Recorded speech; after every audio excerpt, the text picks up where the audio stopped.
79편입니다.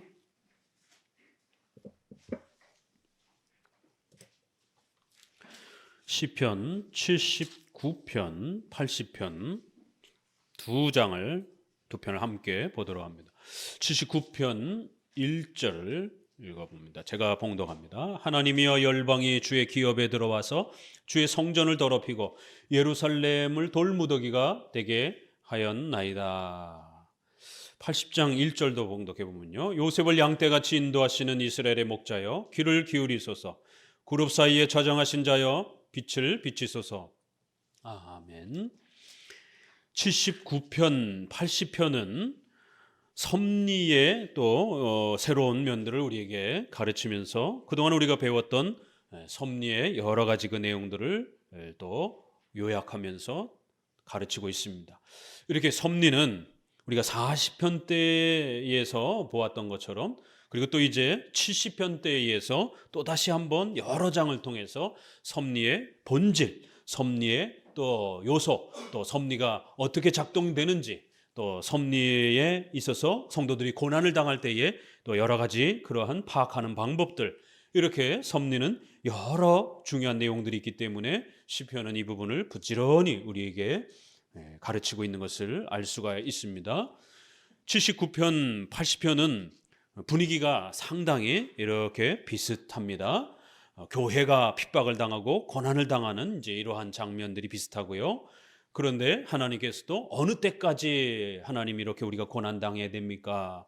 그래서 시간에 대한 섭리의 그 시간과 관련된 하나님이 때로는 오래도록 안 도와주시고 방치하다시피 그렇게 교회의 고난과 어려움을 그냥 내버려 두시는 그런 하나님의 또 뜻이 있다라는 것.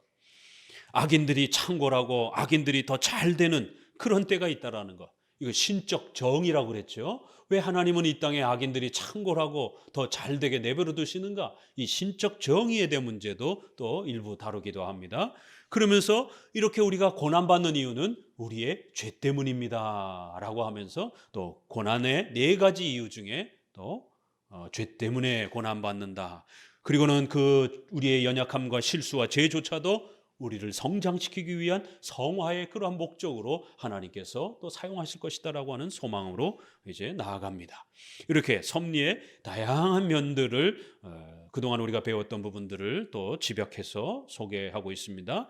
그동안 배운 거를 잘 또 복습하시면서 자꾸 또 이렇게 예습, 복습을 잘 하셔야 됩니다. 한 번 섭리를 배워가지고는 그걸 우리가 정확하게 이해하기도 힘들고, 또 이해했다고 해서 여러분의 삶 속에 어떤 일을 판단해야 될 때 일로 가야 될까 절로 가야 될까, 그런 하나님의 섭리의 뜻을 판단할 때 또 바로바로 적용이 아주 잘 되는 것도 아닙니다. 실패와 실수를 또 많이 하게 됩니다. 그럴 때는 다시 또 복습을 하는 겁니다. 또 예습도 또 하는 것이고, 또 실수하면 또 복습을 또 하는 거예요. 이렇게 반복적으로 부지런히 섭리 교리를 익혀낼 때에 하나님의 섭리라는 게 무엇인가가 정확하게 정립이 되고, 그게 우리 안에 성경으로 교리적으로 잘 정립이 되어 있어야 여러분이 삶 속에서 좋은 일을 또 어려운 일을, 어떤 일을 판단하려고 할 때 이렇게 판단해야 될까 저렇게 판단해야 될까, 그 다양한 고민 속에서 하나님의 뜻을 잘 분별해낼 수가 있습니다. 우리는 거듭거듭 말씀드렸지만 오늘 우리 시대에 경건주의라고 하는 이러한 오순절파 교단들이 있습니다. 직통계시, 하나님의 음성이 막 우리 귀에 막 들린다라고 하는, 또 환상과 꿈에 하나님이 나타나서 이리로 가라 저리로 가라 막 이렇게 지시한다라고 하는 성경의 선지자들, 또 그다음에 사도들이 성경을 기록하기 위해서 계시의 수단으로 사용했던, 성경을 기록하기 위해서 사용했던 수단들을 마치 오늘날도 성경이 중단된 이후에도 계속되는 것처럼 그렇게 극단적 문자주의로 해석하는 세대주의, 경건주의, 오순절파 사람들은 오늘날도 그렇게 하나님의 직접적인 음성을 듣는다라고 신비주의와 샤머니즘적인 그런 행동들을 합니다.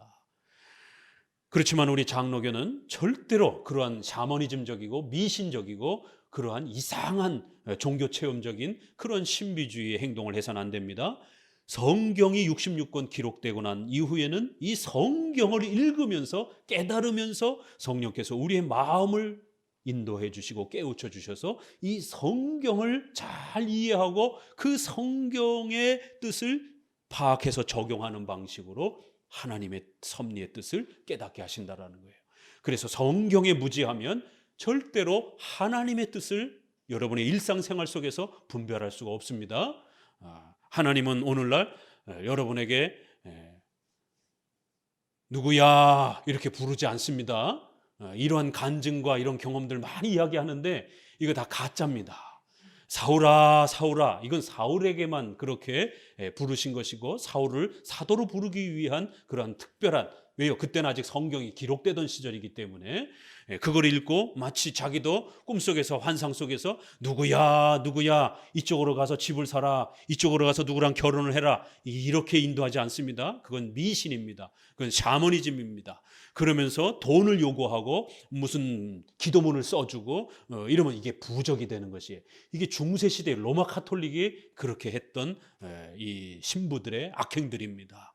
그래서 가난한 사람들의 돈을 갈취하는 아주 그러한 악한 도둑의 이러한 행동들을 했던 교회의 타락의 그러한 모습이기 때문에 절대로 그런 식으로 하나님의 뜻을 찾아서는 안 됩니다. 성경을 우리에게 주셨고 성령께서 성경을 주셨기 때문에 성경을 주신 성령 하나님께서 오늘날 비록 하나님의 음성을 우리에게 옛날처럼 들리진 않지만 성경을 주신 성령께서 우리 마음을 움직이셔서 성경을 깨닫게 하면서 하나님의 뜻을 찾도록 그렇게 도와주시겠다라는 거예요.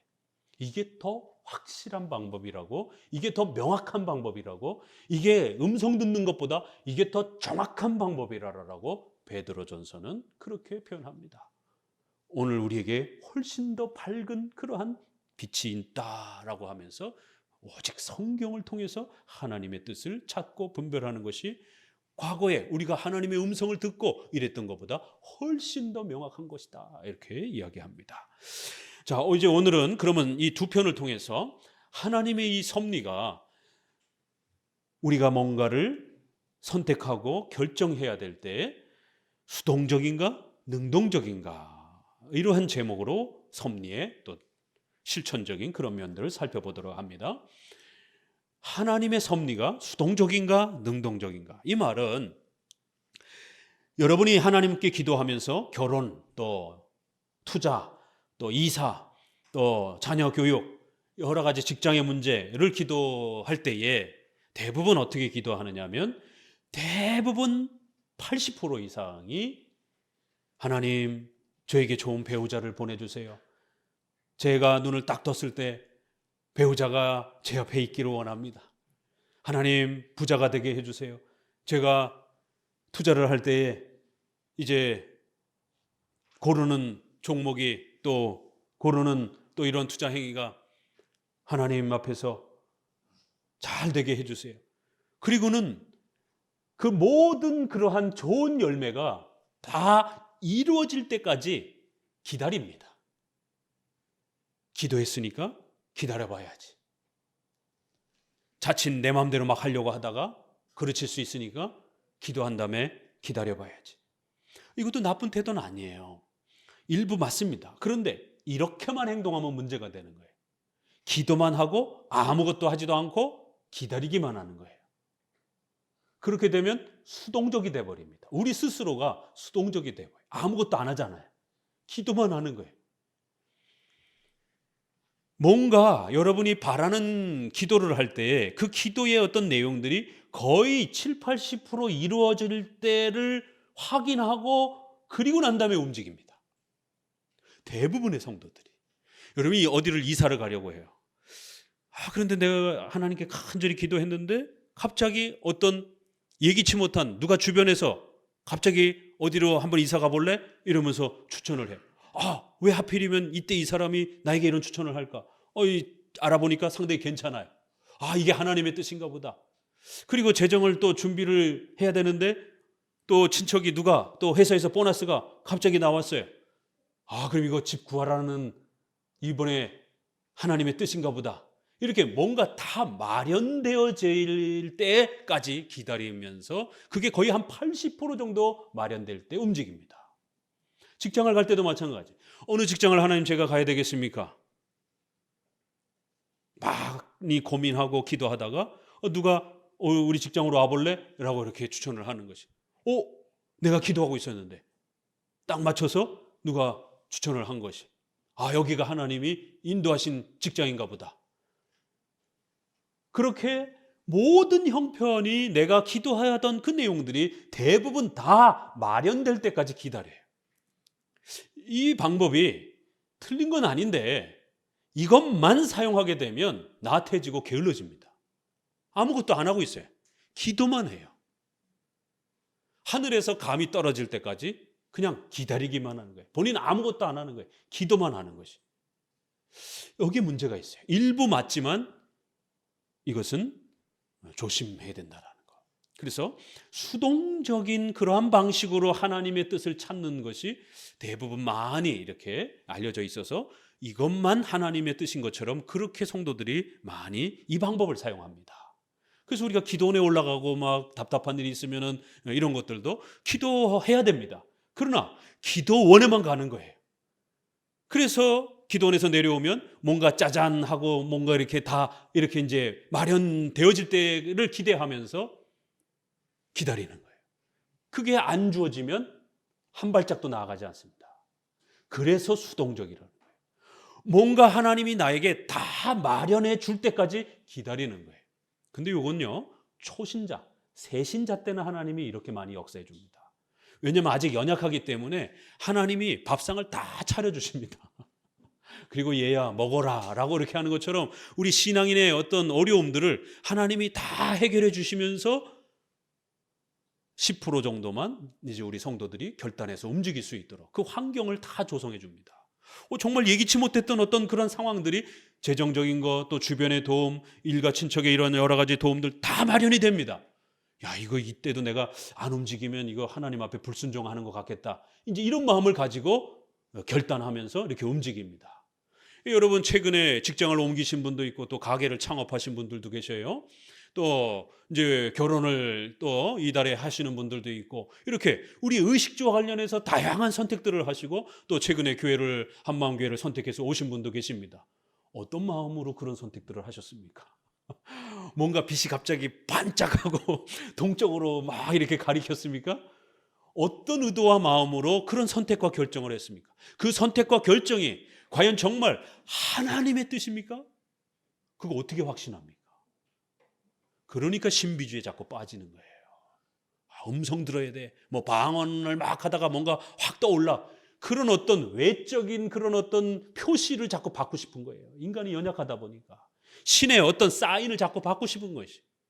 그러나 기독교는 그런 식으로 하나님이 사인을 알려주지 않습니다.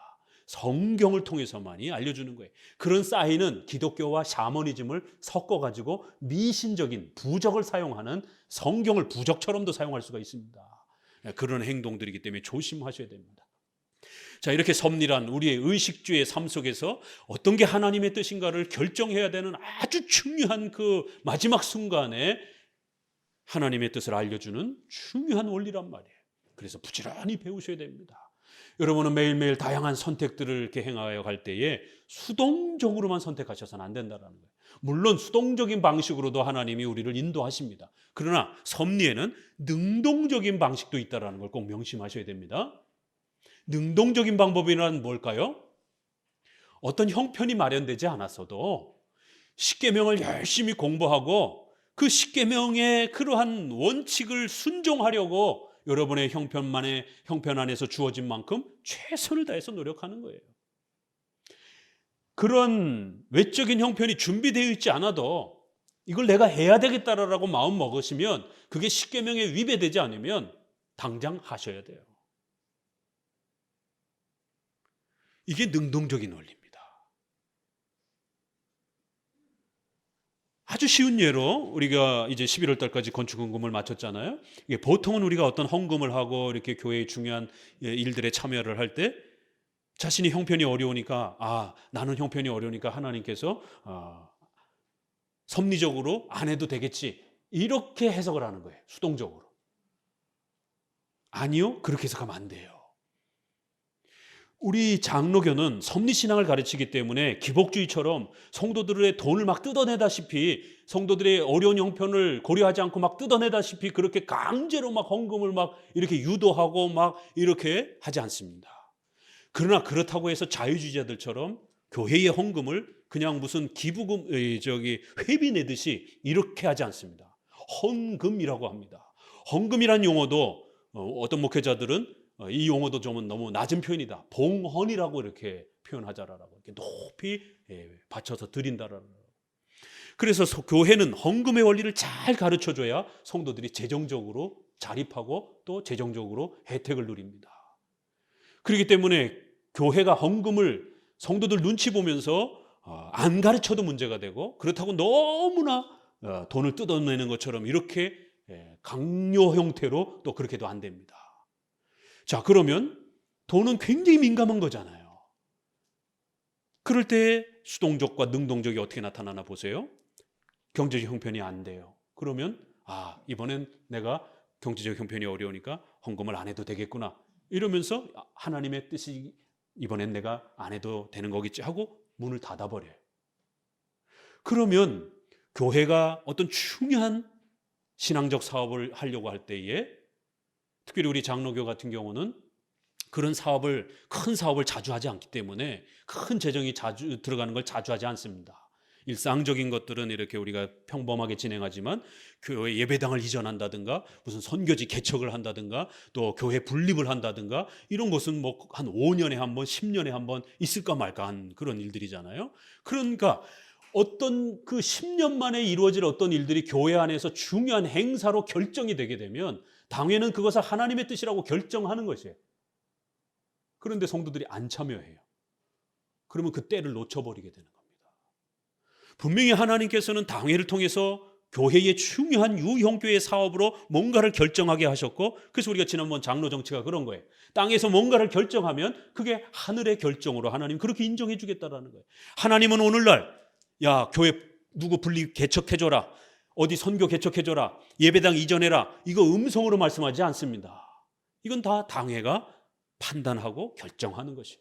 재정 상태를 보고 또 사역할 수 있는 사람을 판단해보고, 이번에 이 전도사님을, 강도사님을 우리 분리 개척해서 또 이렇게 교회를 세워줘야 되겠다. 그건 당회가 판단하는 것이에요. 그런 일이 선정이 되게 되면, 내가 원하던 원치 않던 교회가 그런 결정을 하게 되면 그게 성경에 아주 명백하게 위배되지 않는 이상 그건 하나님의 뜻인 겁니다. 그게 유스 디비눔, 교회의 신적 권위가 되는 거예요. 교회법의 권위를 갖는 겁니다. 저건 하나님의 뜻이 아니겠지, 이렇게 판단하는 게 아닙니다. 하나님의 뜻으로서 존중하는 거예요. 그러면 구약의 제사처럼 정 재정이 어려우면 산비둘기라도 잡아다가 제물로 바치라는 거예요. 귀족들은 양, 소, 이거는 오늘날도 비싸잖아요. 그렇죠? 소 한 마리 값이 얼마나 비쌉니까? 저희 때만 해도 소 팔아가지고 대학 등록금 대고 결혼시키고 이런 문화였단 말이에요. 그러니까 소, 양, 돼지, 돼지는 제물로 안 바치니까 소라든가 양이라든가 잡는다라는 거는 돈이 있는 사람들이 바치는 거예요. 그리고 집비둘기도 없으면 산비둘기라도, 산에 가서 비둘기 천지니까 산에서 새라도 잡아다가 그렇게 가난한 자들은 하나님 앞에 바치라는 것이. 이런 원리들은 하나님의 섭리 속에서 성도들이 희생하고 헌신할 수 있는 기회를 마련해 주는 거예요. 나는 어려우니까 아무것도 안 해도 되겠지가 아니에요. 아무리 어려워도 커피 한 잔은 마실 수 있거든요. 이런 게 이제 섭리를 파악하고 적용해가는 원리입니다. 그래서 제가 거듭 말씀드렸던 것처럼 그 기회를 잃어버리지 않도록, 그러한 하나님의 사업을 결정했는데 갑자기 그 기간에 보너스로 여러분의 회사에서 상여금을 받았어요. 그럼 그건 명백하게 그냥 하나님의 뜻인 거예요. 왜 그 기간에 상여금을 그렇게 허락했겠습니까? 하나님은 하늘에서 만나가 떨어지는 게 아니라 우리 주변의 방식들을 통해서, 생활의 수단을 통해서 우리 성도들을 먹이시고 또 교회를 먹이시는 겁니다. 그러면 11조 외에, 11조는 당연히 해야 되는 거고, 11조 외에 그러한 특별 헌금을 하나님 앞에 섭리로 파악하고 헌금을 하는 겁니다. 또 그런 특별한 어떤 재정의 혜택을 받지 못했으면 있는 재정 중에서라도 조금 긴축을 해서 이렇게 드리면 되는 거예요. 그러니까 마음이 함께 모아지지 않는 게 제일 중요한 겁니다. 그게 제일 문제가 되는 거예요. 우리 한국에 선교를 했던 언더우드부터 그 젊은 많은 청춘들이, 어떤 분들은 귀족 가문에 그렇게 아무런 어려움 없이 살던 분들이 이번에도 이제 제주도로 이렇게 한 바퀴 쭉 돌았는데, 이제 다음에 이제 경상도 돌 차례예요. 저희가 미국의 그 유명한 저희 카페에 올려놨는데 기억은 잘 안 나지만 유명한 그 부자가 있어요. 석유 부자 그분 말고, 조선의 통신사들이 미국에로 왔는데 기차를 타고 이렇게 지나가는 중에 그 통신사에 껴서 선교사들이 같이 온 거예요. 왜냐면 미국 길 안내를 못하니까 선교사들이 도와주려고. 근데 그 선교사들이 기차를 타고 가는 중에 미국의 그 유명한 부자인 성도가 그들을 본 거예요. 도대체 저 사람들 누구냐? 아니 이렇게 갓을 쓰고 하얀 옷을 입고 남루하게 아주 이를 데 없고 도대체 어느 나라 사람이냐? 조선이라는 나라의 사람입니다. 그러면서 연결이 돼갖고, 아니 조선이라는 나라 어떤 나라냐? 이러면서 얘기를 듣기 시작하면서, 아 조선은 이제 언더우드가 선교를 하기 시작했고 뭐 이러면서 조선에 교회가 없습니다. 이래갖고 그 소식을 듣고, 그러니까 이 선교사들이 미국 모 교회에 선교 헌금을 요청하러 간 겁니다. 그럴 때 그 소식을 듣고 조선이라는 나라를 처음 들은 이 성도가 몇몇 분들을, 기업인들을 모아가지고 우리 조선이라는 나라에 교회를 세워주자. 그래서 엄청난 돈을, 그 돈이 어마어마하더라고요. 들었던 그 역사신학 교수님한테 들었을 때. 그래서 그 돈을 선교사들이 그렇게 모교회 헌금뿐만 아니라 그렇게 예기치 않게 철도에서 만나가지고 엄청난 그 돈을 가지고 한국에 돌아와서 이화학당, 배제학당 이런 거 땅 사가지고, 건물 사가지고 교회를 시작한 겁니다. 그 돈이 다 어디서 났겠어요? 이 서산이라든가 이렇게 또 지리산 이런 데 가게 되면 선교사들이 샀던 땅이 굉장히 많아요. 그거 나중에 다 한국교회 주고 갔어요. 그러니까 그러한 돈들을 가지고 와서 땅을 사고 집을 사고 또 선교사들이 휴양할 수 있는 그러한 또 휴양지들을 사고, 이렇게 이름 모를 사람들이 헌금을 해서 조선이라는 나라가 세워져 가는 겁니다. 선교라고 하는 게 그냥 기도만으로 되는 일은 아니잖아요. 그렇죠?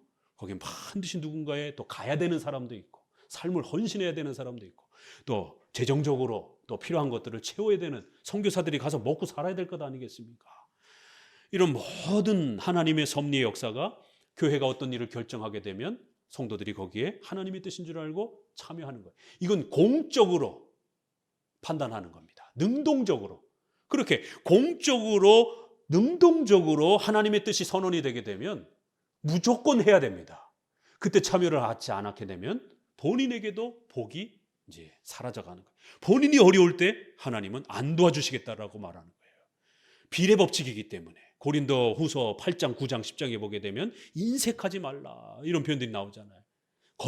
뿌린 만큼 거둔다 이런 표현들이 재정원리에 소개가 됩니다. 그래서 임색하게 하지 말고 자원하는 마음으로 하되, 그런데 그 양은 비례관계로 설명하라는 거예요. 네가 헌신한 만큼 도로 받을 것이다. 많이 뿌린 자는 많이 받고 적게 뿌린 자는 적게 받을 것이다. 이게 하나님의 비례 원칙입니다. 하나님이 이걸 반드시 지킵니다. 그 비례 원칙을 하나님은 1대1의 비례가 아니라 1대3, 1대5, 1대0, 1대 100, 1대 10 이런 식으로 똑같이만 갚으시는 게 아니라 배로 갚으시기도 하고 더 많이 갚아주시기도 한다는 그런 비례, 배수의 비례의 법칙이에요. 근데 안 하게 되면 안 도와주십니다. 이게 섭리의 그런 비례 법칙이에요.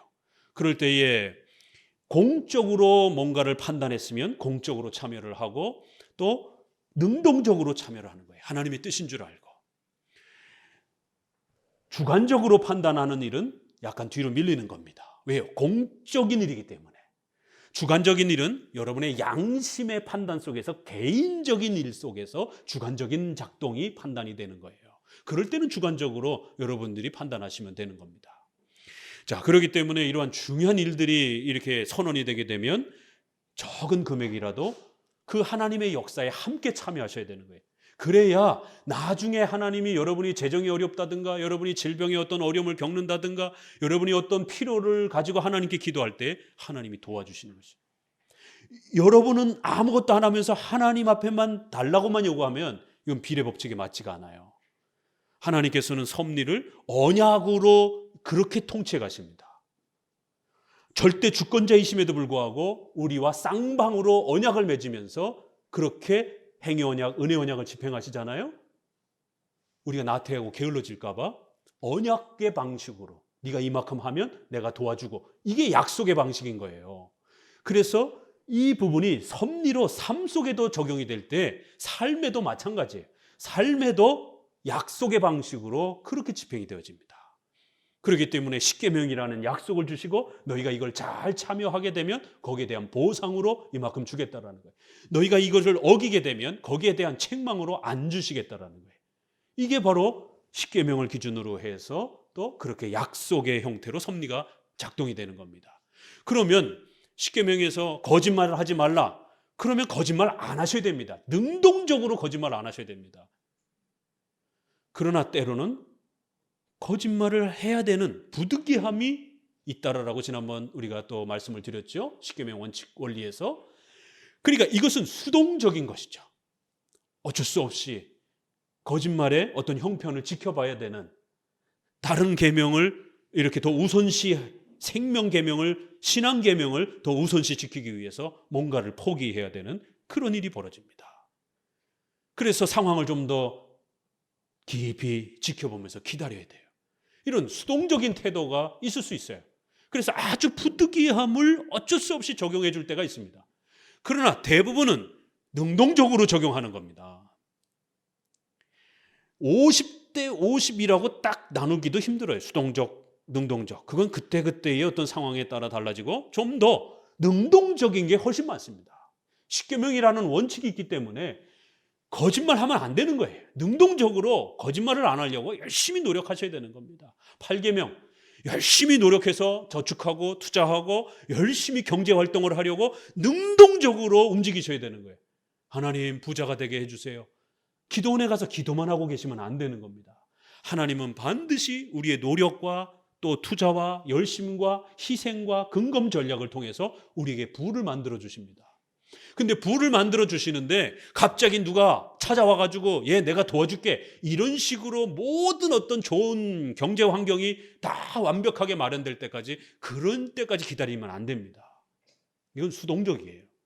능동적으로 적은 재정을 가지고라도 열심히 움직여야 되는 겁니다. 근검 전략하고 돈을 모으고 그 돈을 모아가지고 또 투자하고 이러면서 불려나가는 것이, 능동적으로 경제활동을 하셔야 되는 거예요.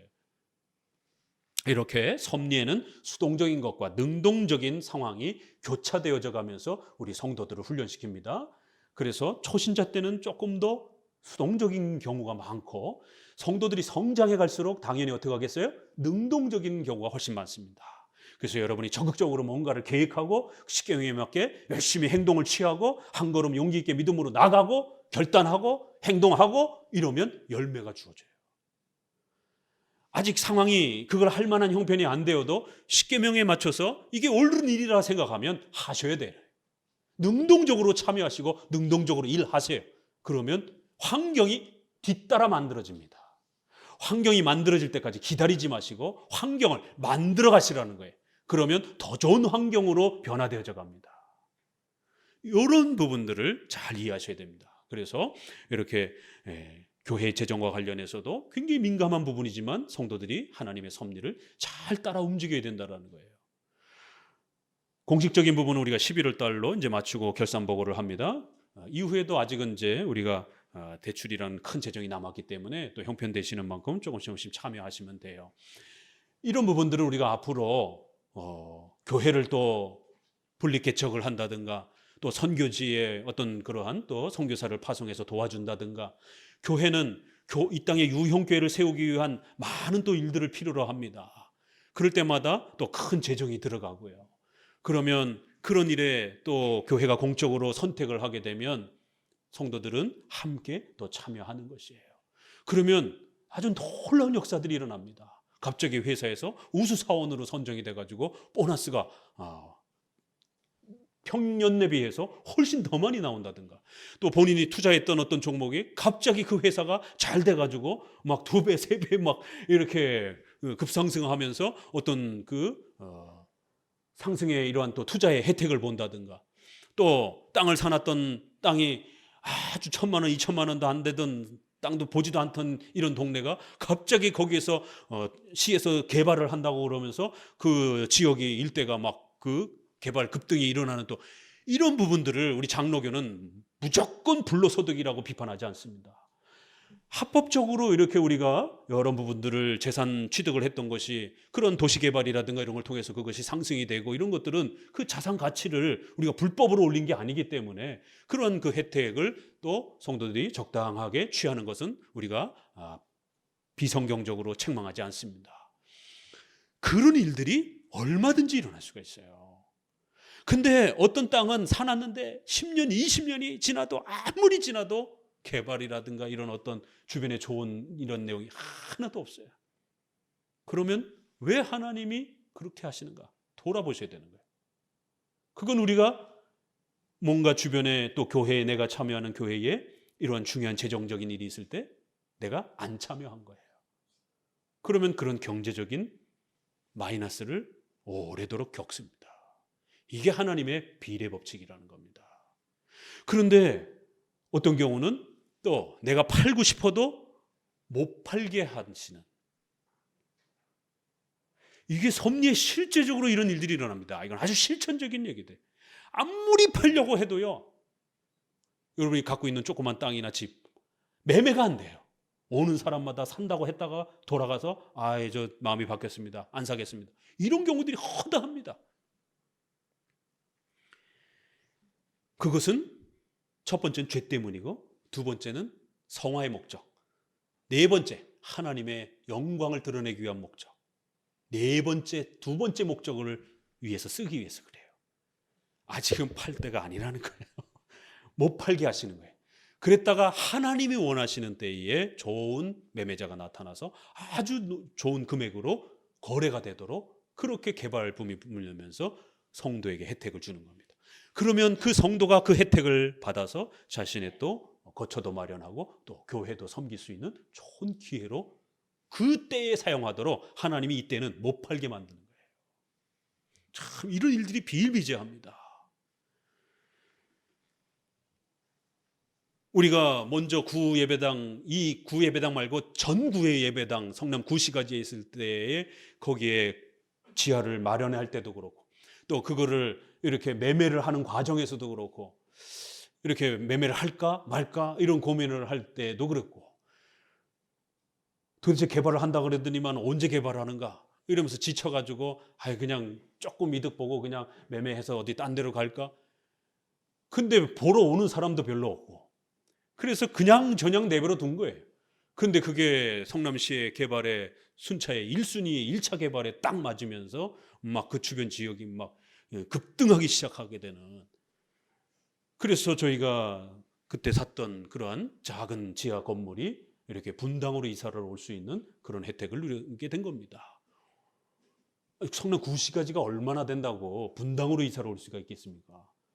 그러니까 하나님이 1배, 2배 이런 정도가 아니고 그냥 이렇게 10배 이상 이렇게 값이 급등을 막 하고 그래가지고, 왜냐하면 성남의 첫 번째 개발 1순위였기 때문에 지금은 한 3순위, 4순위 이제 개발이 지금 진행되고 있는데, 처음이다 보니까 막 서울부터 시작해서 막 사람들이 막 몰려들기 시작하면서 부동산이 뭐 최소 그냥 막 10배, 20배씩 막 급등을 하면서 막 이렇게 부동산이 변동을 하는 그런 때가 있었습니다. 만약 그 전에 팔았다라면 그냥 한 배, 2배 정도 받고 그냥 팔았을 텐데, 이러한 부분들을 우리는 섭리 안에서 들여다보는 거예요. 그래서 교회도 이렇게 움직여가는 것도 그렇고, 우리 성도들이 뭔가를 선택하고 움직일 때 수동적인 일도 있고 능동적인 일도 있다라는 거예요. 그럼 그게 능동적이라 판단되면 이건 내가 해야 될 일이라고 판단이 되고 십계명에 맞는 일이라고 판단이 되게 되면 할 수 있는 만큼 최선을 다해서 하면 돼요. 또 수동적인 부분들은 하고 싶은데 아무리 하려고 해도 안 되는 때가 있어요. 그럴 땐 그냥 기다리셔야 됩니다. 죄가 있나 보고 판단해보고 죄가 아닌 이상에는 그냥 기다리는 거예요. 하나님이 못하게 딱 가둬놓으시는 겁니다. 경제적인 것도 무슨 이사 무슨 어떤 여러 행위에 대해서 못하도록 딱 발을 묶어두시는 겁니다. 그럴 때는 너무 과하게 뭔가를 했다가 탈이 납니다. 그래서 세상 사람들은 이거를 일반은 총알에서 어느 정도 파악하기도 합니다. 그래서 세상 사람들은 뭘 하래요? 너무 욕심내서 하지 말고 물 흐르듯 살아라, 이런 말도 해요. 어른들이. 세상 사람들도 살아보니까 세상의 삶에 어떤 일정한 법칙이 있더라는 거예요. 그거를 너무 억지로 어거지로 막 이렇게 하려고 그러면 안 됩니다. 그럼 반드시 탈이 납니다. 어른들은 끄떡끄떡 하시죠. 그렇죠? 인생을 한 60년 70년 살아보니까 그럴 땐 한 발짝 물러서서 조금 기다리고 천천히 가셔야 돼요. 그냥 물 흐르듯이, 물길을 쫓아가듯이, 그렇게. 그런데 이것은 자칫 잘못하면 수동적인 삶이 될 수도 있다는 거예요. 물길이 다 만들어질 때까지만 너무 기다리면. 그렇지만 반대로 십계명과 또 교회의 어떤 공적인 어떤 또 선택과 결정을 했을 때는 반드시 해야 될 일이라면 능동적으로 할 수 있는 만큼 최선을 다해서 같이 하면 되는 겁니다. 그러면 또 더 좋은 새로운 일들이 만들어지는 하나님의 놀라운 역사가 일어납니다. 그래서 하나님 우리 성도들을 훈련시키기 위하여 때로는 수동적으로 성도가 연약하고 좀 부족하고 힘들 때는 다 마련해 주신 다음에 일을 만들어 가십니다. 그러나 성도들이 또 좀 더 성장해야 되고 성도들이 좀 더 강력한 일꾼으로 좀 자라도록 하나님이 훈련시킬 때는 스스로 성도가 그 고난의 일을 뚫고 어려움을 뚫고 나가면서 이렇게 일을 만들어갈 때에 하나님의 역사가 펼쳐지도록 그렇게 일하십니다. 이걸 꼭 기억하셔야 됩니다. 자, 예를 들어 볼까요? 모세가 홍해를 건널 때는 어떻죠? 바다가 안 갈라지는 거예요. 아무리 기도해도 안 갈라지는 거예요. 애타게 만드시고 뒤에서 막 적군들이 쳐들어오고 앞에는 바다가 있고 그럴 때 하나님이 모세를 향해서 지팡이를 가리켜라. 이거 바다가 쫙 갈라지는 거예요. 이건 수동적인 거예요. 하나님이 다 마련해 놓으시고 백성들로 하여금 걸어가라 명령하신 겁니다. 그런데 건너와서 뱅글뱅글 돌다가 이제 저쪽 서쪽으로 동쪽으로 해서 요단강을 건너서 이제 예루살렘으로 들어가야 되는데 요단강을 건너야 되는데 또 한 번 강을 건너게 하십니다. 두 번의 물을 건너게 하십니다. 그런데 한 번은 기도하고 나서 조금 있다가 그래도 어찌됐든 쫙 갈라졌어요. 그런데 요단강을 건널 때는 여호수아 보세요. 아무리 기도해도 갈라지질 않는 거예요. 그래서 여호수아가 하나님께 묻습니다. 어떻게 됩니까? 제사장이 법궤를 메고 물속으로 걸어 들어가라는 거예요. 걸어 들어가다가 빠져 죽으면 어떡합니까? 그래도 걸어 들어가라는 거예요. 요단강을 건너는 방식은 정반대의 방식으로 하나님이 요구하십니다. 법궤를 앞세우고 제사장들을 앞세우고 하나님을 의지하고 믿고 물속으로 걸어 들어가라는 거예요. 물이 갈라진 다음에 나아가라가 아니라 물속으로 걸어 들어가라는 것이에요. 이게 굉장히 또 다른 명령이죠. 뭔가 다른 걸 가르치고 싶었던 겁니다. 하나님이. 조상들을 통해서 바다를 건넜다라는 건 듣긴 들었는데 이 후손들은 그거를 기억하고는 있었지만 전혀 다른 방식으로 하나님이 또 이 자손들을 가르치려고 했던 겁니다. 초박초박 하고 들어가는데 물이 안 갈라지는 거예요. 물에 닿았더라. 그리고 물이 이렇게 다리에 찼더라까지 나옵니다.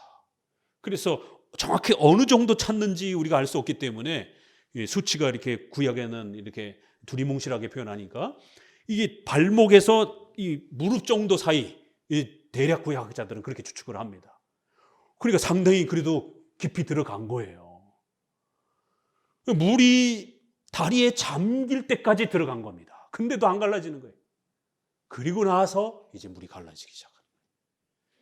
그러니까 때로는 물이 안 갈라져도 상황이 바뀌지 않아도 믿음으로 십계명에 맞춰서 옳다고 생각하면 그냥 저벅저벅 걸어 들어가셔야 돼요.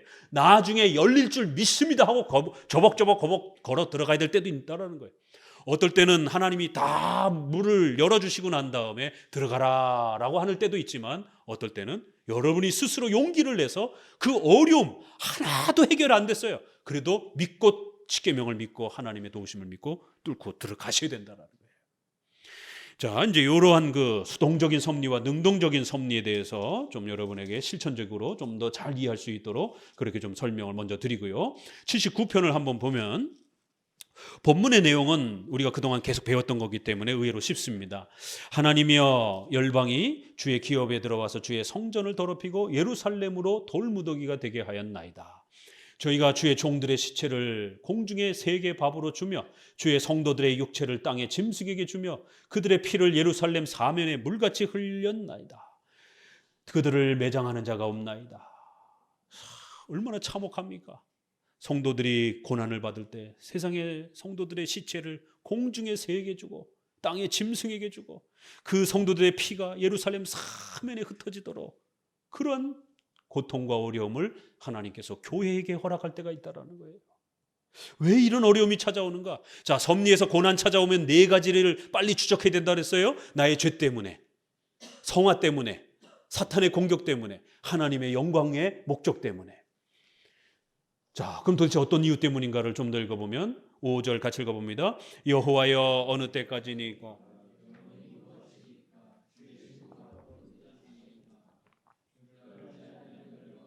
주의 이름을 부르지 아니하는 열국에 주의 노를 쏟으소서. 저희가 야곱을 삼키고 그 거처를 황폐케 함이니이다. 우리 열조의 죄악을 기억하여 우리에게 돌리지 마옵소서. 우리가 심히 천하게 되었사오니 주의 국률하심으로 속히 우리를 영접하소서. 여호와여, 어느 때까지입니까? 어느 때까지 우리에게 노하시고 그 하나님의 진노가 쏟아지겠습니까? 하나님이 진노하고 책망한 상황이라고 설명을 합니다. 우리의 죄 때문에 우리가 지금 벌받고 있다라고 그렇게 설명합니다. 우리의 열죄의 죄악을 기억하여 우리에게 돌리지 마옵소서. 이제는 용서해 주옵소서.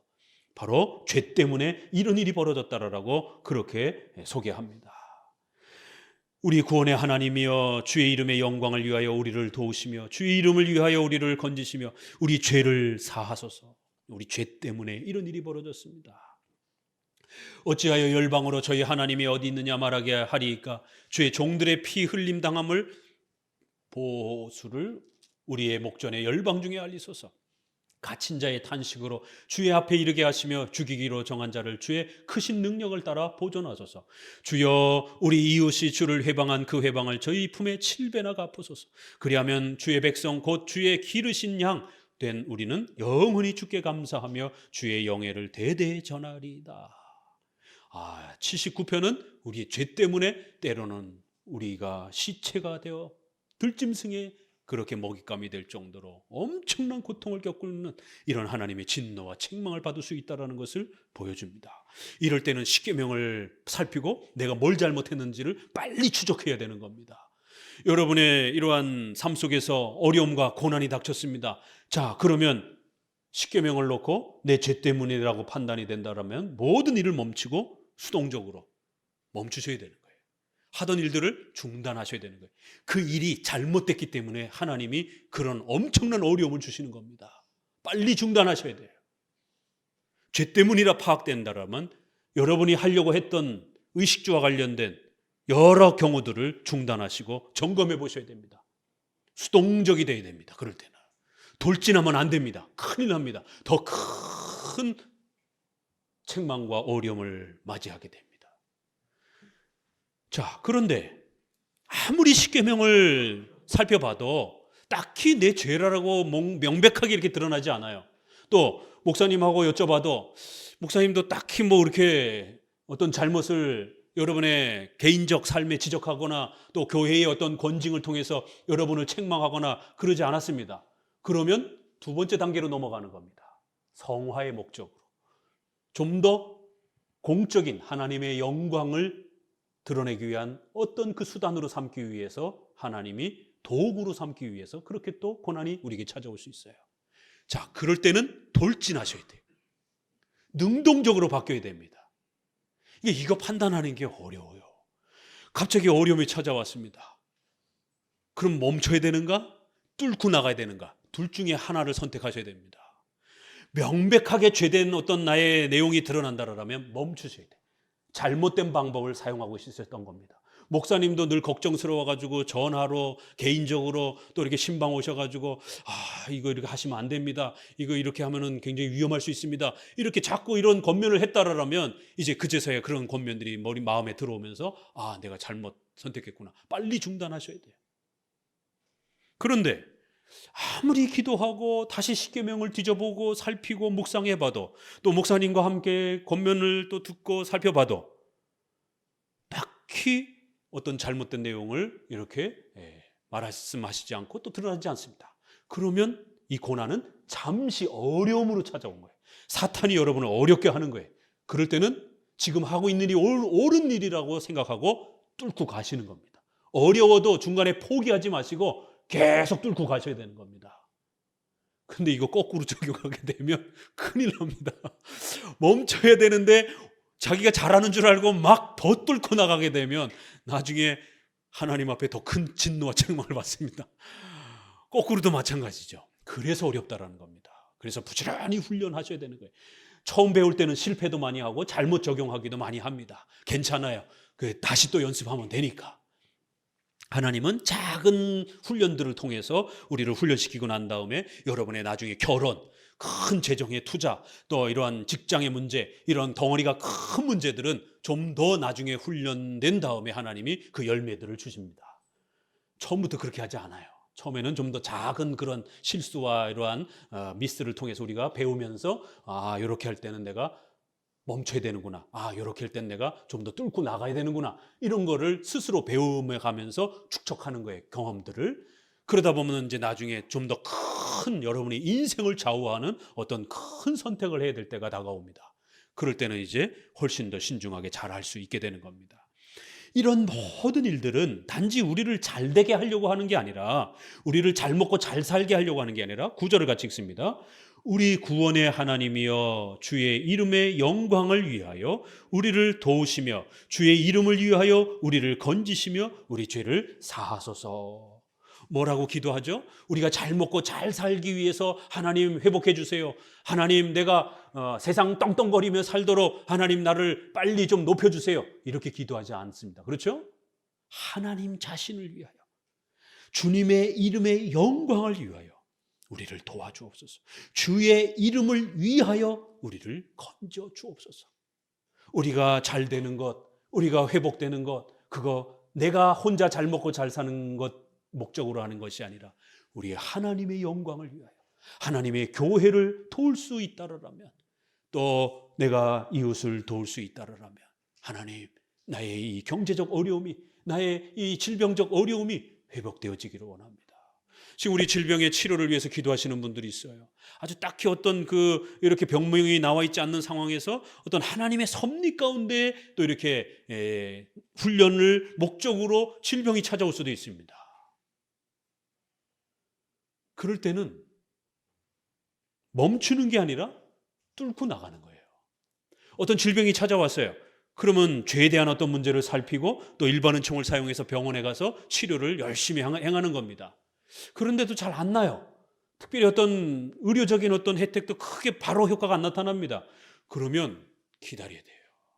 섭리를 생각하면서 하나님의 때를 기다리면서 뭔가 하나님께서 이 질병을 하나님의 도구와 수단으로 그렇게 사용하시려고 하는 목적이 있는 겁니다.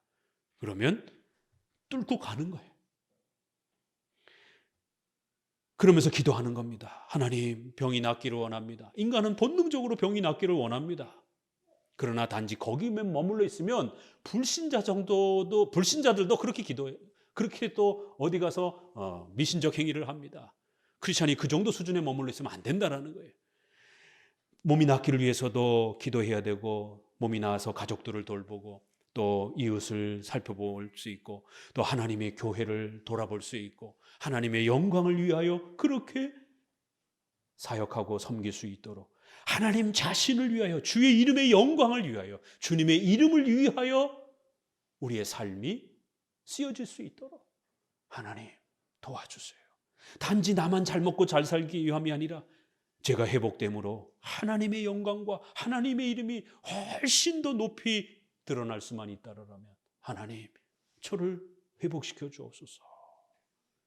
이런 목표를 가져야 되는 겁니다. 그래서 건강이 회복이 되면 자신의 가정과 삶을 위해서도 열심히 생활하셔야 되지만 하나님의 교회를 함께 섬기고 돌보고 또 하나님의 영광을 위한 삶에서도 또 최선을 다해야 되는 겁니다. 그게 진행이 안 되잖아요? 그럼 병이 다시 찾아옵니다. 이런 하나님의 섭리의 법칙이 우리 인생에 끊임없이 작동이 됩니다. 그런 마음이, 우리의 중심된 마음이 뒤바뀌어 버리게 되면 올챙이적 생각하지 못하고 형편이 좋아져 가지고 결국 나태하고 게을러서 죄를 짓고 그러면 병이 다시 찾아옵니다. 신약에도 그런 경우들이 많습니다. 병을 고치신 다음에 죄를 짓지 말라고 그렇게 권면하면서 다시 이러한 죄악에 빠지지 않도록 그렇게 죄를 짓지 말라고 권면을 그렇게 하시기도 합니다. 또 사탄을 쫓아냈는데 제대로 그 성도가 바르게 준비되지 않는다 보니까 더 많은 귀신들이 도로 귀신이 들렸다라는 이런 독특한 본문도 나옵니다. 이렇게 하나님의 이름을 위하여 주님 자신을 위하여 우리를 그렇게 때로는 어려움 가운데도 두시고 때로는 우리를 회복시켜 또 주시고 그래서 우리를 회복시켜 주셨을 때는 또 그 회복된 힘을 가지고 열심히 최선을 다하는 겁니다. 목사님도 보세요. 교회 옮기고 이러면서 얼마나 힘들었습니까? 그런데 다른 때도 아니고 교회를 다 옮기고 난 다음에 갑자기 아파가지고 생전 혈압이 없던 저가 그렇게 그냥 막 170, 180까지 혈압이 치솟아가지고 그것도 안약 받으러 갔다가 혈압을 거의 안 쟀죠. 뭐 작년에 그 건강검진 받고 나서 별 이상이 없었으니까 이 안약을 이렇게 정기적으로 받으러 갔는데 눈이 자꾸 두 개로 겹쳐 보여갖고 선생님 왜 자꾸 이렇게 눈이 두 개로 겹쳐 보이죠? 이게 노안입니까? 했더니 노안 아닌데 이러시는 거예요. 이게 뭔가 겹쳐 보이는 건 이거 노안 문제가 아니라고 그래서 이거 큰 병원에 가서 좀 검사를 해보시라고. 그래가지고 이렇게 이제 검진이 시작이 된 거예요. 그랬더니 신경과 선생님도 깜짝 놀래고 그러니까 또 혈액을 재봤는데 콩팥이 안 좋다는 거예요. 예? 콩팥이요? 그래갖고 신장내과 또 선생님한테 또 연결을 하고 신장내과에다가 또 접수를 해가지고 하니까 이게 아주 나쁜 것도 아니고 그렇다고 이게 딱 중간에 이렇게 딱 거쳐 있습니다 그러더라고. 그래가지고는 최근에 무슨 어떤 그 뭐 식습관이라든가 뭐 바뀐 게 있습니까? 그러면서 좀 조사해 보십시오 전체적으로. 그래 콩팥이 나쁘고 그러다 보니까 안과도 한번 다시 또 해보라라고 그래가지고는 안과도 또 이렇게 그래갖고는 종합검진 비슷하게 그 이제 혈압이 이게 높다 보니까 혈압약도 처방을 받고 뭐 이러면서 지금 이제 교회를 옮기고 더 열심히 이제 막 하고 그래야 되는데 목사님이 그냥 스톱이 돼 버렸어요. 그래갖고 지금 영상 찍고 막 이러는 것들도 이게 굉장히 이게 에너지가 많이 들어가는 거라 영상 하나 찍으려면 준비를 한 편당 2-3시간씩 성경책 읽어야 되고 또 준비해야 되고 그 하나 준비하면서 우리 또 책들도 여러 개 또 준비해야 되고 아는 거지만 또 까먹을까 봐 또 이렇게 준비도 해놓고 그럼 일주일에 영상이 몇 개씩 올라와요. 그러니까 뭐 영상 찍고 준비하고 설교 준비하고 이러고 일주일은 그냥 훅 지나가요. 근데 몸이 아프니까 이게 뭐 영상 찍는 것도 힘들고 막 이게 스톱이 된 거예요. 중요한 일은 해야 되는데. 그런데 또 이게 영상이 했던 게 조금 잘 안 좋아가지고 또 좀 업그레이드 하려고 이렇게 좀 돌아다니다가 정신없이 돌아다녀서 그런 건지 멀쩡히 그렇게 가던 길을 돌불에 이렇게 걸려가지고 무릎팍이 다 깨지고 대굴대굴 굴러가지고 괜찮겠거니 했는데 까진 데가 없어가지고 그냥 무릎팍만 까져가지고요. 그랬더니 이틀 뒤에 교통사고처럼 양말을 신으려고 이렇게 당겼는데 등어리가 뻑 하는 거예요. 그래가지고 담이 와가지고 아무것도 못하고 그냥 일주일 내내 침을 맞으면서 이제 조금 오늘 이제 겨우 이렇게 회복이 돼가지고 이제 근육이 움직이니까 좀 설교를 합니다. 이게 뭐 가슴 근육이니까 숨도 못 쉬겠고 말도 못 하겠고 아마 그 넘어진 그 후유증이 근육통이 이제 이렇게 오는 것 같아요. 목사님은 어떻게 해야 됩니까? 왜 하나님이 더 열심히 해야 되는데 없던 사고도 막 일어나고 없던 병도 막 생겨가지고 막 이런 그 어려움을 스톱을 해야 되는 상황에 있습니까?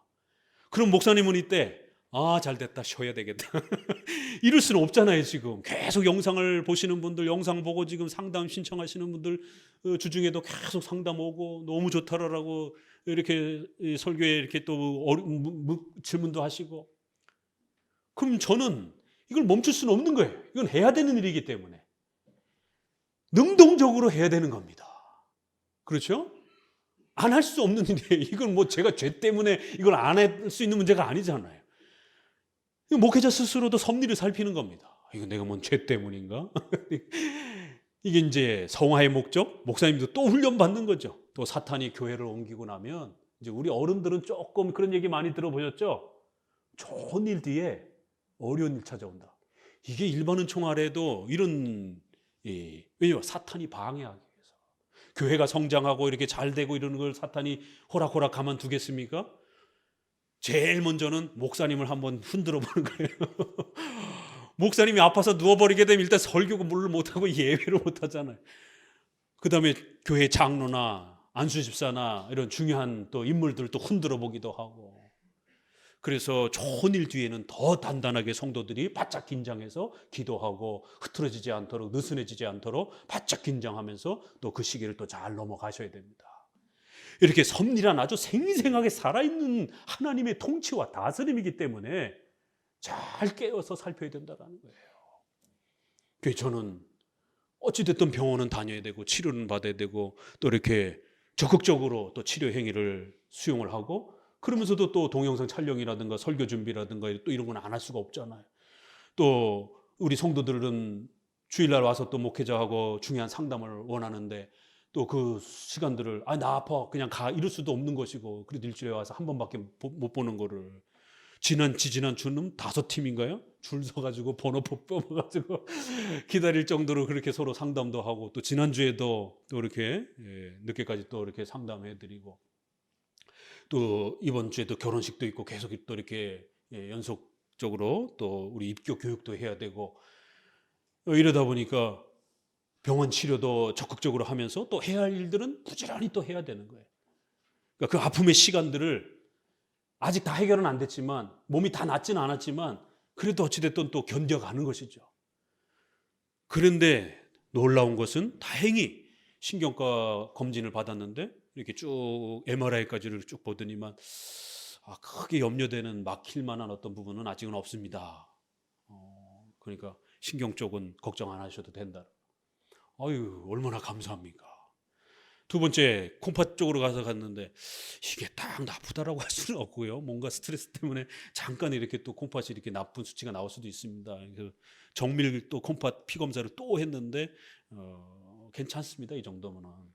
다행히 콩팥도 또 이렇게 통과가 됐고, 하나씩 다 통과가 됐어요. 수면 질이 너무 나빠서 이게 수면 요즘에 렘 수면 막 이래가지고는 막 자면서 막 이렇게 벽을 차고 그래가지고, 저도 좀 그런 증상이 있어가지고 이게 치매 초기 증상이랑 또 이렇게 연결돼 있어서 요즘에 그런 증상이 있는 분들 검사 받으셔야 돼요.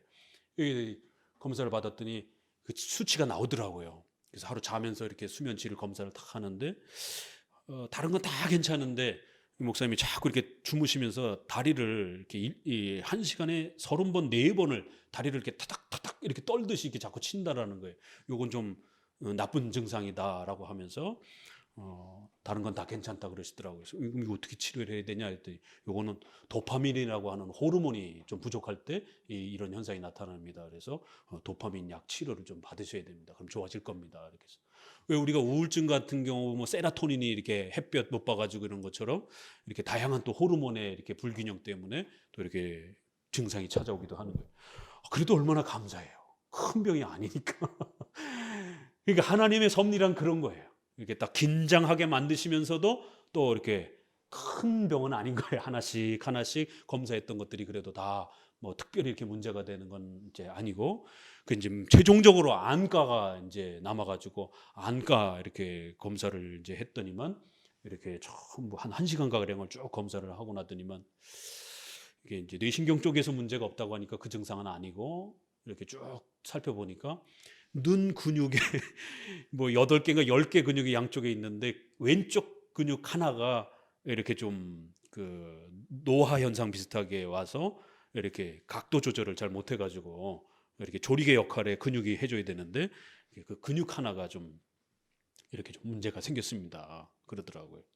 차로 운전을 해야 되는데 차가 2개로 보여요. 그래갖고 노안인가 했더니 이제 눈 근육에 이제 그 부분을 치료하셔야 됩니다. 그래서 그거 치료 방법은 이제 다음 주에 뭐 운동이든 뭐 이렇게 좀 약물 치료든 뭐 이렇게 방법을 가르쳐 주신다고 그러더라고요.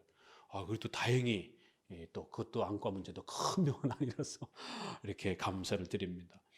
그러니까 우리가 이렇게 알 수 없는 그 미래의 부분에서 뭔가 아무것도 할 수 없게 그렇게 꽉 막힐 때도 있는 거예요. 하나님이 딱 스톱을 시키면 아무것도 할 수 없어요. 하나님께서 길을 열으시면 또 이제 한 걸음 한 걸음 가는 겁니다. 다행히 이제 몸이 잘 회복되어서 조금씩 회복돼 가고 있습니다. 기도해 주시고, 그러면 또 이런 시기는 또 잘 견디고 그랬다가 또 최선을 다해서 또 하나님의 일을 또 하는 겁니다. 생명도 하나님이 주시는 거기 때문에 하나님이 주셔야 하나님의 일을 할 수 있는 거예요. 그래서 우리 자신의 욕망을 따라서만, 그렇게 욕심을 따라서만 미래를 계획하게 되면 하나님이 스톱을 시켜버리는 겁니다. 그리고는 방향을 확 틀어내시는 거예요. 그 틀어낼 때 아픈 겁니다. 왜요? 내가 하기 싫은 일을 해야 되기 때문에. 나는 일로 가려고 하는데 하나님이 딱 멈춰놓게 하고 틀어내는 거예요. 그런데 우리가 잘 순종하지 않으니까 어떤 일이 벌어져요? 질병이 찾아온다든가 경제적인 어려움이 찾아온다든가 아무것도 할 수 없는 형편으로 하나님이 만들어 놓고 방향을 움직이는 거예요. 왜요? 그렇지 않으면 안 움직이니까. 목회자를 통해서도 샘플로 항상 사도 바울이 디모데를 향해서 나를 본받으라 라고 하는 것처럼, 그 얘기는 인격도 본받으라는 얘기지만 하나님께서 어떻게 사도들과 선지자들을 통치하고 다스리는지를 잘 보고 배우면서 하나님의 섭리는 이렇게 다스려져 가는 거구나. 목사님의 이러한 또 삶과 당회의 이러한 그 결정과 삶들을 성도들이 잘 지켜보면서 목사님은 저럴 때 섭리 안에서 어떻게 판단하는가, 목사님은 저럴 때 하나님의 뜻을 어떻게 분별하는가, 목사님은 저럴 때 수동적으로 멈추는가, 또 능동적으로 나아가는가, 이런 부분들을 어떻게 섭리 안에서 판단하는지를 보고 배우시는 거예요.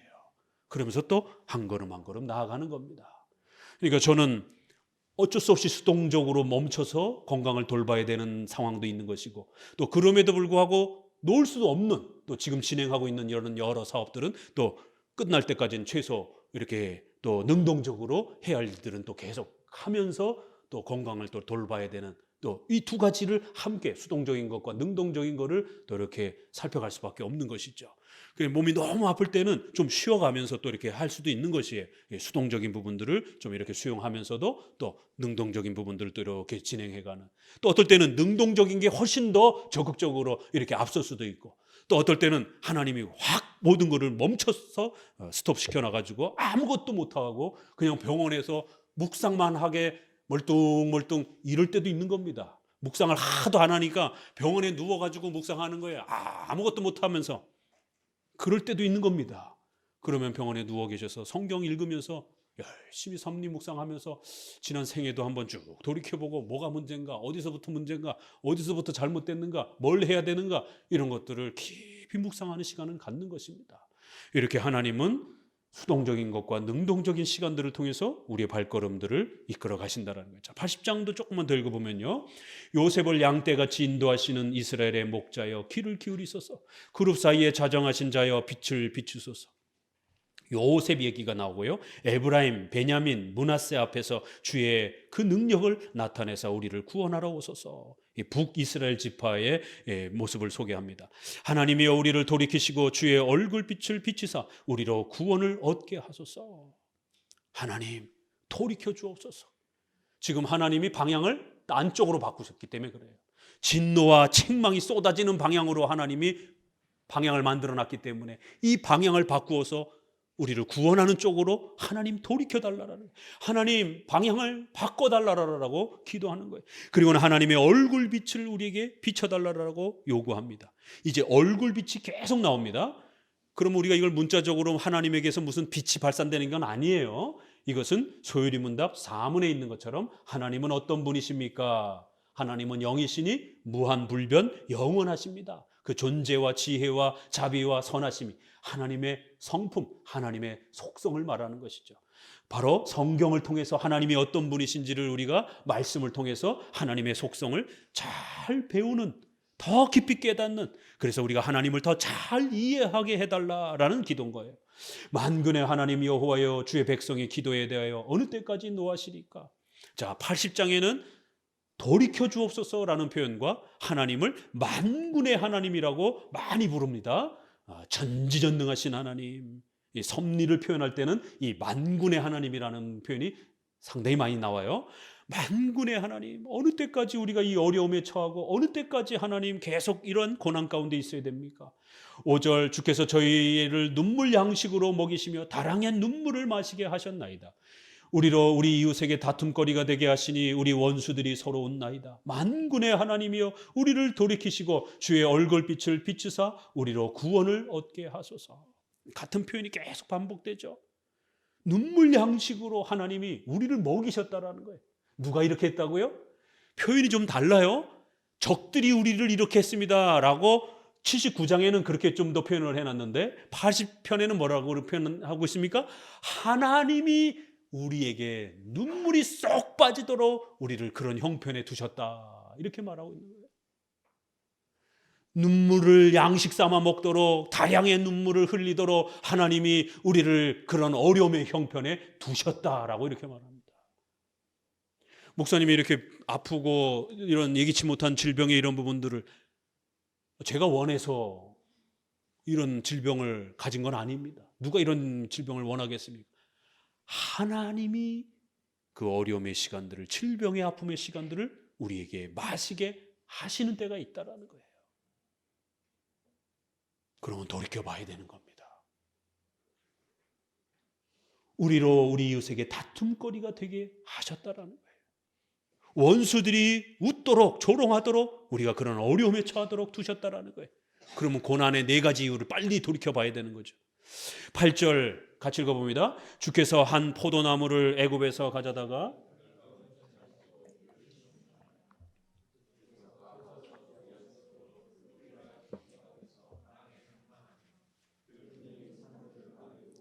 그 가지는 하나님의 백향목 같으며 그 가지가 바다까지 뻗고 넝쿨이 강까지 미쳤거늘 주께서 어찌하여 그 담을 허르사 길에 지나는 모든 자로 따게 하셨나이까?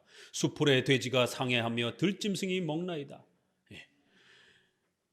포도를 애굽에서 가져다가 그렇게 심어주시고 그거를 길러주시고 그렇게 열매 맺게 하셨다라는 거예요. 이거 출애굽 얘기잖아요. 그렇게 하나님이 이스라엘 백성들을 가꾸고 잘 돌봐주셨는데 어느 순간 갑자기 주께서 어찌하여 그 담을 허르사 길에 지나는 모든 사람으로 포도를 다 따먹게 만들고 돼지가 그 포도원을 다 망가뜨리게 만들었습니까? 누가요? 주님께서 우리 성도들에게 때로는 성도들이 이런 어려움에 처하도록 두신다라는 거예요. 그럼 빨리 십계명을 살피면서 죄 때문인지 성화 때문인지 사탄이 공격하는 것인지 하나님의 영광 때문인지 빨리 살펴야 됩니다. 그래서 나의 죄 때문이라 생각하게 되면 수동적으로 빨리 멈추셔야 됩니다. 그리고 경건생활 돌아보고 목회자와 함께 상담하면서 또 방향을 어떻게 잡아야 될지를 함께 고민하면서 그렇게 방향을 새롭게 잡으셔야 되는 거예요. 지금 가던 길을 멈추고 방향을 수정하셔야 됩니다. 수동적으로. 그러나 하나님의 뜻에 잘 순종하면서 지금 최선을 다해서 열심히 가고 있는데 어떤 어려움이 주어졌어요. 그러면 그냥 뚫고 가셔야 되는 거예요. 이 어려움은 조금 있다가 없어집니다. 그러니까 낙심하지 마시고 잠시 좀 어렵다고 해서 일을 중단하시면 안 돼요. 하던 일들을 계속 열심히 하셔야 됩니다. 14절 만군의 하나님이여 구하옵나니 돌이키사 하늘에서 굽어보시고 이 포도나무를 건고하소서. 주의 오른손으로 심으신 줄기여 주를 위하여 힘있게 하신 가지니이다. 그것이 소화되고 작벌을 당하며 주의 면책을 인하여 망하오니 주의 우편에 있는 자 곧 주를 위하여 힘있게 하신 인자 위에 주의 손을 얹으소서. 그러하면 우리가 주에게 물러가지 아니하오리니 우리를 소생케 하소서. 우리가 주의 이름을 부르리이다. 만군의 하나님 여호와여 우리를 돌이키시고 주의 얼굴빛을 비추소서. 우리가 구원을 얻으리이다. 여기도 다시 한번 하나님께 도움을 요청하는 것은, 우리가 회복되어야 되는 것은 우리가 잘 먹고 잘 살기 위함이 아니라 하나님께서 택하신 백성들이기 때문에 그렇다라는 거예요. 주의 오른손으로 심어주신 그러한 열매들, 나무들이기 때문이라는, 주를 위하여 힘있게 하신 가지들이라는 거예요. 이런 구절들이 이제 눈에 들어오셔야 돼요. 우리 장로교에서 하나님 중심으로 이제 성경을 읽는 훈련을 자꾸 하면 이런 구절들이 눈에 들어오셔야 됩니다. 나 자신을 위해서, 우리 자신이 잘 먹고 잘 살도록 그런 목적으로가 아니라 주님을 위하여 힘있게 해주신 그러한 하나님의 예정된 백성들 아닙니까? 주의 오른손으로 심으신, 하나님이 오른손이 없잖아요. 하나님은 영이시기 때문에, 그러니까 이 오른손이라는 말은 하나님의 전지전능하심 속에서 하나님께서 우리를 예정하신 그런 하나님의 택한 백성으로 우리를 주님을 위하여 그렇게 하나님의 영광을 드러내도록 세우신 우리 교회 아닙니까? 성도들 아닙니까? 그러니까 하나님 우리 성도들을 도와주세요. 우리가 작벌을 당하여 망하게 된다라면 하나님의 이름이, 하나님의 교회가 욕되임을 당합니다. 하나님 우리를 회복시켜 주시면 우리를 소생케 하소서. 우리가 주의 이름을 부르게 될 겁니다. 여호와여 우리를 돌이키시고, 우리가 돌이킨다 이렇게 말하지 않고 하나님이 우리를 돌이켜 줘야 된다라는 거예요. 주의 얼굴빛을 우리에게 비추소서. 그럼 우리가 구원을 얻을 것입니다. 뭔가 지금 백성들이 죄 때문에 하나님 앞에 나라가 망하는 이런 엄청난 고난을 겪고 있는 겁니다. 우리의 죄 때문이다라고 판단을 했습니다. 멈춰야 되는 거예요. 그리고 방향을 바꾸는 겁니다. 이건 본인들이 수동적으로, 능동적으로 결정해야 되는 거예요. 그리고 그러면서도 이 모든 것들은 하나님이 돌이켜 주시는 것이다 라고 이렇게 표현합니다. 하나님이 돌이키시고, 3절에도 13절에도 18절 19절에도 그렇게 하나님이 우리를 돌이키시고, 이 모든 역사가 하나님의 계획과 섭리 속에서 우리 성도들의 발걸음을 인도해 가시는 섭리의 과정이라는 것이에요. 그래서 때로는 하나님께서 우리에게 모든 일을 멈추도록 그렇게 요구하시는 때가 있고, 때로는 어려워도 뚫고 나가도록 그렇게 또 요구하시는 때가 있다는 거예요. 이거를 섭리 안에서 잘 십계명을 가지고 유형교의 질서 아래에서 잘 판단하면서 그렇게 하루하루로 살아가는 것이. 그래서 여러분의 의식주와 관련된, 또 여러분의 생활에 관련된 그런 모든 문제들을 항상 하나님의 말씀 아래에서 헤아리면서 그렇게 살아가는 것입니다. 그럴 때에 하나님의 원하시는 길을 잘 걸어갈 수가 있는 것이에요.